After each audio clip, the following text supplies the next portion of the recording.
Good morning, Tottenham fans. Daniel Levy, Vinay, Langer have all said they want to win the Premier League and they want to win the Champions League. That's great. That's what we want to hear. But we also need to see proof of ambition. Now, what better way of showing proof than to buy top quality players?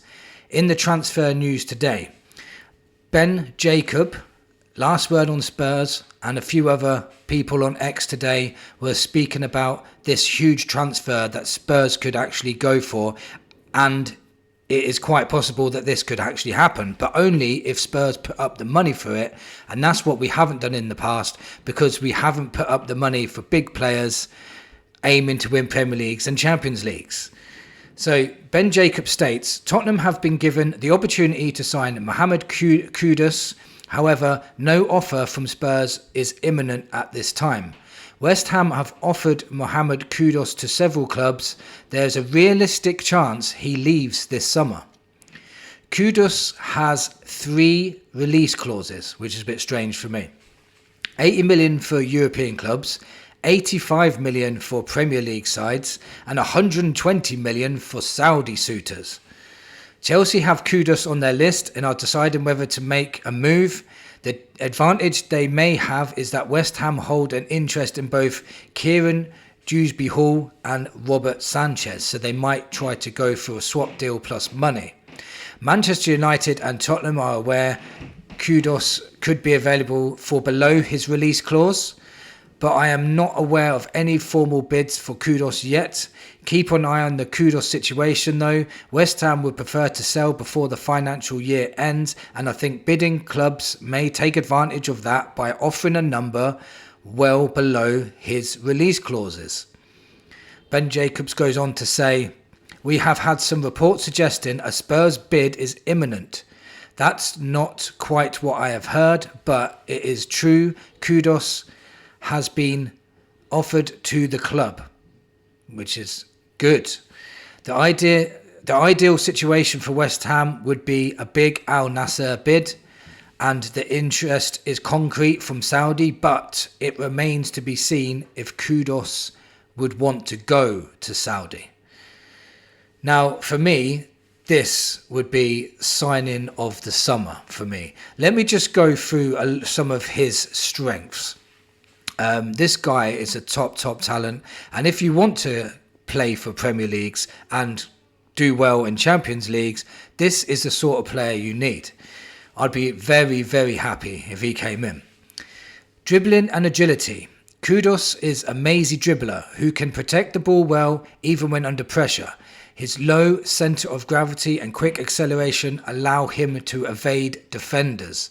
He has versatility as well. He can play in various attacking roles, midfield and winger positions, providing tactical flexibility, which is absolutely brilliant for someone like Thomas Frank, as he loves versatile players. And with KUDUS being able to play across the front three, if we do end up getting injuries to players like injury-prone James Maddison, KUDUS can step up in that position. His direct style. KUDUS is known for his direct approach, constantly looking to take on defenders and create chances. He literally just runs at defences and they know what he's going to do, but for some reason they just can't stop him. He's very, very strong also. His creativity. KUDUS can create chances for teammates. He averages around 0.6 key passes per 90 minutes. He's a set-piece threat because his ability to draw fouls can create opportunities for Tottenham from free kicks. He's been doing this for West Ham for a long time now. So KUDUS is 24 years old. He'll be 25 by the time the season starts because I think his birthday's in August. Signing him would be an even stronger signing than Mbeumo. There's news about Mbeumo saying that Spurs are out of the race, and then I see news that Spurs are back in the race. Then I see Man United are out of the race.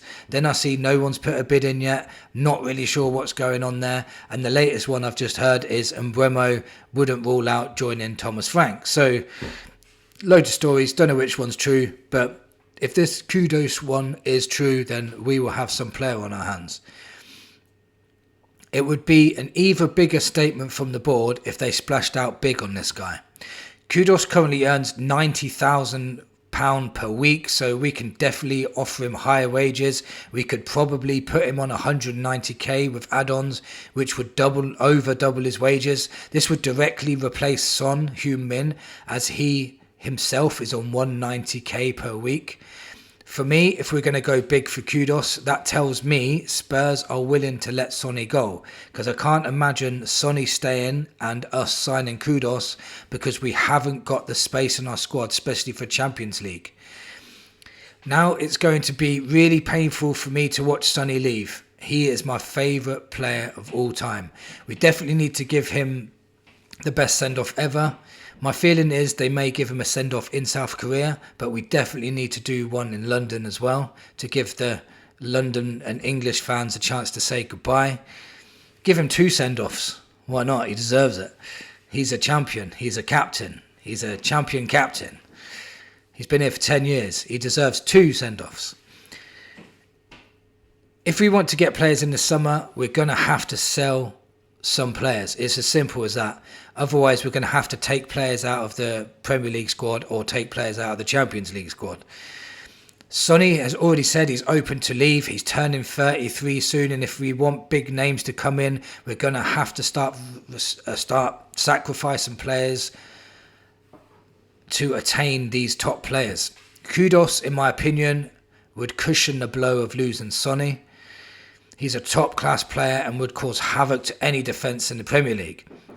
He's definitely a Champions League player and would improve our front line massively, especially if we lost Sonny.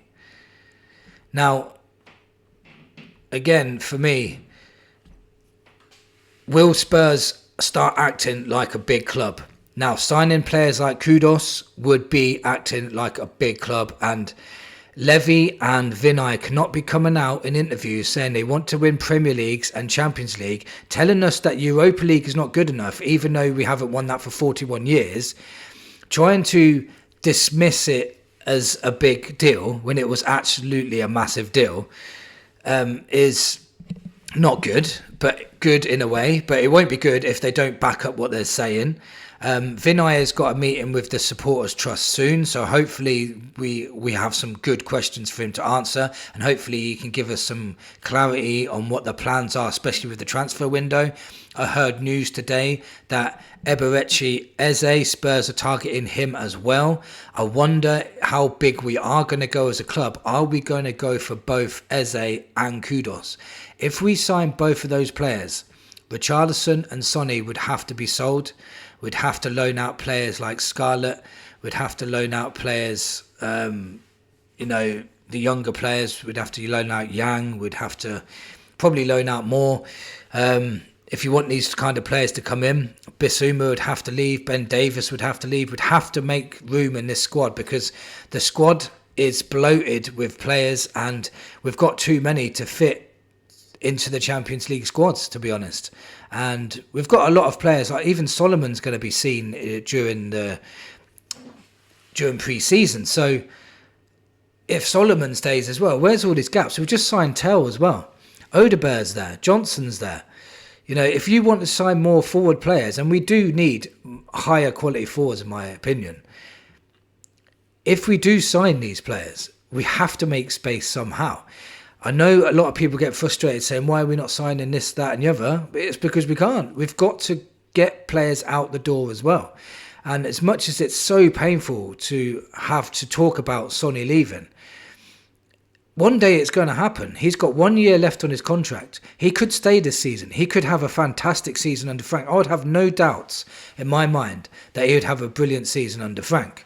He got 23 goal contributions last year in a team that finished 17th. So try and figure that out to say he's had a bad season. That's not bad for a team that's 17th.